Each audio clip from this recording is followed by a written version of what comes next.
This right here with a flash off is what that shot is going to look like, okay? So now let's look at the challenges that I have in this shot here. I have got a beautiful background. It's gorgeous.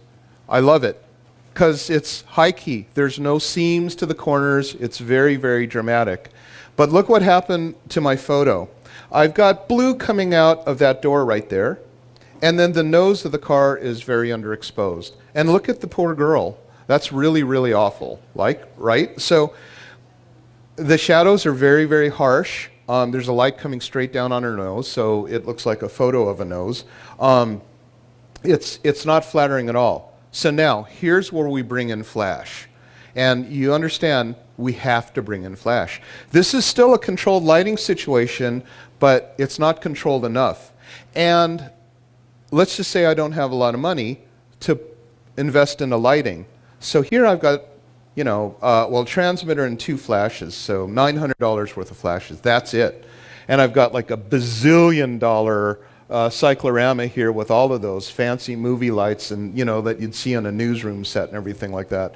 But it's still screwing up my picture because, and they do have the rental gear, and I could bring it down and use scrims and everything like that. But I thought it'd be more dramatic to show you what these tiny little battery-operated flashes can do. This is your garden variety, not really, but it's not more powerful than anything you have. So if you have a Canon 580 flash, it is that power. And by the way, a lot cheaper than a Canon flash.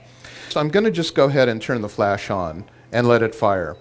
So right now, the reason why I have this flash pointed back at you is to show you that it's not doing anything. People they get confused and they go, wait, is that triggering all those guys? No, this is a radio. So what'll happen here is this guy is actually a transmitter. Now, radio flash is super fun because I can go with high-speed sync up to 1/4000th of a second, or on some cameras 1/8000th of a second, and shoot outdoors in ISO 100, literally make it look like nighttime in the middle of the day, save for one light. And I'm going to do that here. But now I can mix the light, and we're going to go through this problem-solving process together. I'm going to mix the light in by shutter speed and aperture and ISO. And I've already kind of pre-cooked it for you so that you can kind of see. But I've got 2 lights here. Now, the issue with these lights here is their tungsten balance. Tungsten balance is just like the light in your hotel room or your living room. It's a very warm light. And flash that comes out of speed light is daylight. So it's too cool. And so that's why I put on here my amber dome. Amber dome will then now match that light.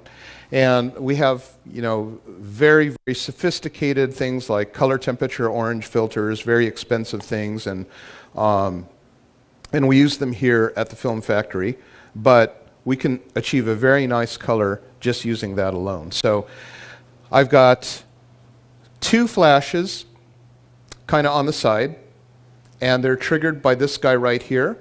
This one right here can tell each flash how much power to have.